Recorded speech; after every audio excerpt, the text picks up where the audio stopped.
Ernie and his Merry Monsters. That Robin Hood was a great guy, Ernie said to himself. He and his merry men must have had a wonderful time living in Sherwood Forest and doing good deeds. Ernie leaned back against a tree trunk.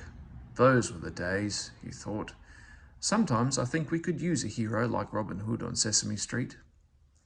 Ernie closed his storybook, and then he closed his eyes. Soon he was asleep, dreaming dreams of Robin Hood. "Help! Someone help me, please!" cried a little boy. Luckily, Robin Hood was nearby and heard the boy's cry. "What's the matter?" asked Robin Hood. "My kitten Fluffy is in this tree and he can't get down," said the boy. "Don't worry," said Robin Hood. "I will blow my horn and soon you'll have Fluffy back safe and sound." The little boy stared at the figure dressed in green. "I've already tried calling and whistling," he said. "I don't think blowing a horn is going to help." "Just wait and see," said Robin Hood, and he blew 3 loud blasts on his horn. A few moments later, 3 monsters came running down the street. "This is my band of merry monsters," Robin Hood explained to the boy. "Meet Friar Tuck, Little John, and Will Scarlet." "Wow," said the boy. "That must mean you are Robin Hood." "At your service," Robin Hood said with a bow.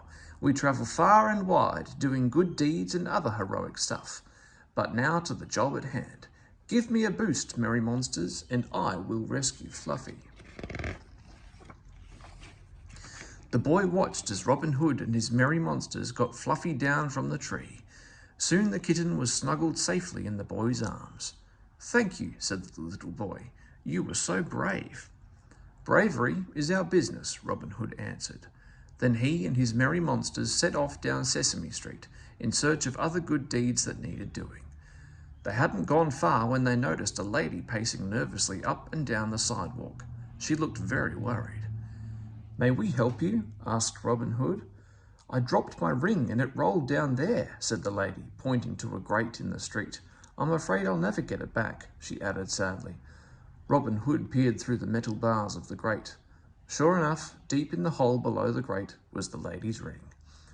"My merry monsters and I will help you," Robin Hood said to the lady. Then he whispered something to Will Scarlet, and Will ran off.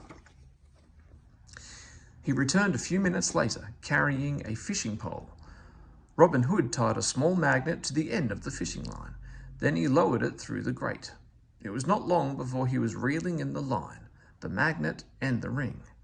"Oh, thank you," said the lady when Robin Hood handed her the ring. "That was so clever of you." "Being clever is part of our job," said Robin Hood, as he and his merry monsters took a deep bow. Someone was crying. At first, Ernie thought it was part of his dream, but when he opened his eyes, he knew it wasn't. A little girl really was crying, and Harry, Elmo, and Cookie Monster were telling her not to worry. "What's wrong?" Ernie asked. "I've lost my puppy," said the little girl. "And we're going to look for him," said Harry. Ernie did what he thought Robin Hood would do. "Let's organise a search party," he said. It took a lot of searching, but at last they spotted the puppy, who had fallen asleep beneath some bushes. "Thank you for helping me," said the little girl. "Being helpful is our business," Ernie said. No one knew what he meant, but that didn't matter. Ernie knew. He knew there were times when a hero like Robin Hood was just what Sesame Street needed.